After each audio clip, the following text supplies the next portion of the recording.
Welcome back. When it comes to keeping BART on track financially, who should foot the bill? Is it up to BART to cut back, taxpayers and passengers to pay up? A little bit of both? As Kelsi Thorud shows us, whatever happens, one thing seems to be for sure. No one's really going to be happy.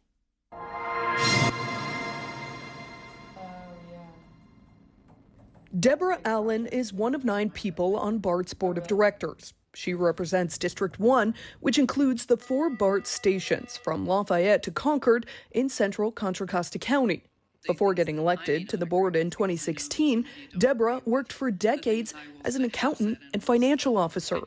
I decided, this would be a place where I could bring my financial background to possibly, help the public and do some good.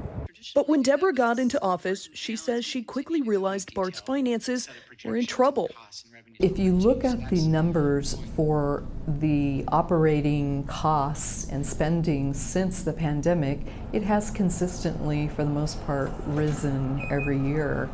From 2018 to 2022, BART's operating expenses increased from $992 million to just over $1 billion, while at the same time, operating revenues plummeted from $546 million to just $166 million. To cover that gap, BART received emergency funding from the federal government, but that funding runs out in 2025.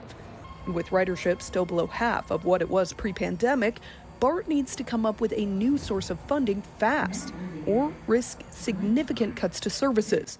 One of the people working to secure that funding is State Senator Scott Wiener. And so we need stopgap emergency funds to make sure that these systems don't fall apart. There are a few different ways BART can secure funding. The state could raise bridge tolls or taxes on things like gas and sales. It could also just increase its investment in transportation from the state's general fund. Senator Wiener told me that's the option he thinks is best. That would be the cleanest way of doing it.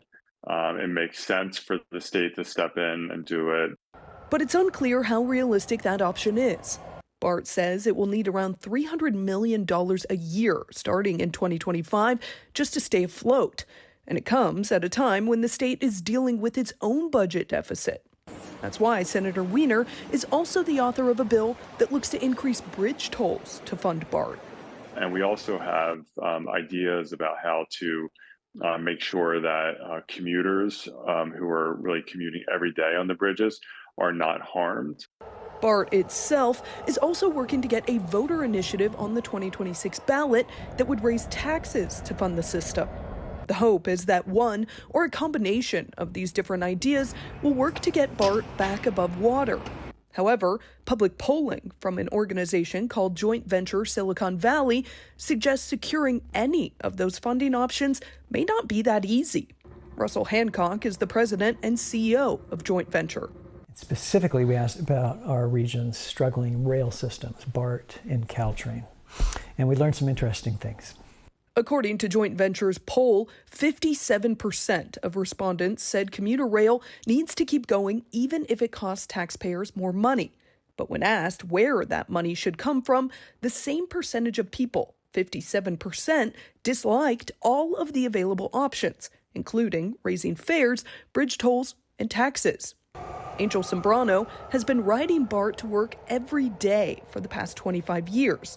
He told me he's a part of the other 43%, those willing to pay more if it means services aren't cut. I think it's a good idea because otherwise, how can I get to my work without the BART? But Deborah told me the issue will be getting those who don't ride BART every day on board. She understands many of them are frustrated with BART's handling of its finances. She is too. That's why she's not only looking into ways to secure more funding for BART, but she's also looking into ways to cut costs on everything from future projects to labor. This board has refused to ask for concessions out of the labor contracts on things, not necessarily on just, pay decreases. We could be talking about overtime rules, which are very generous to BART employees.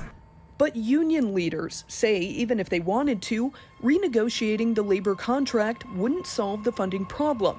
They believe it would only make it harder for them to retain employees. This has to be a state-level solution for all transit agencies. It ain't going to be by cutting raises or laying people off that you're going to get there, all right?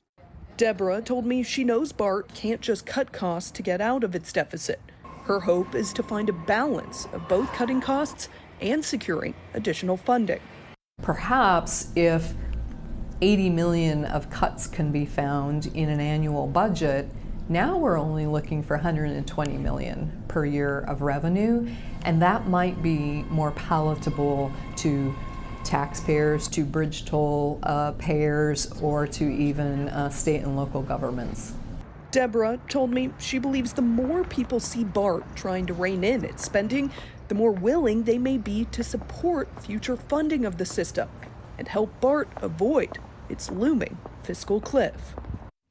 So Kelsi joining me now, and just listening to your story, BART needs a pot of gold somewhere. So is there any kind of funding that may happen within, eyes reach? Yeah, I mean, they actually did get a big kind of newsworthy thing that happened just a few weeks ago. The MTC says that it potentially is going to give them a few $100 million. That will do a huge amount in that deficit that Deborah there was talking about. And then let's talk about the board of directors, because they're elected. Will Deborah run again? Will the other board? And how will that affect the whole picture for BART? Yeah, it is. I think a lot of people don't really know that much about the board of directors, but Deborah there is actually in the minority when it comes to how they are looking at kind of financing BART. But she said that about half of the board of directors is up for re-election next year, and however those elections go could play a huge role on what BART does in the future. That's a game changer in itself. All right, Kelsi, thank you so much for that look.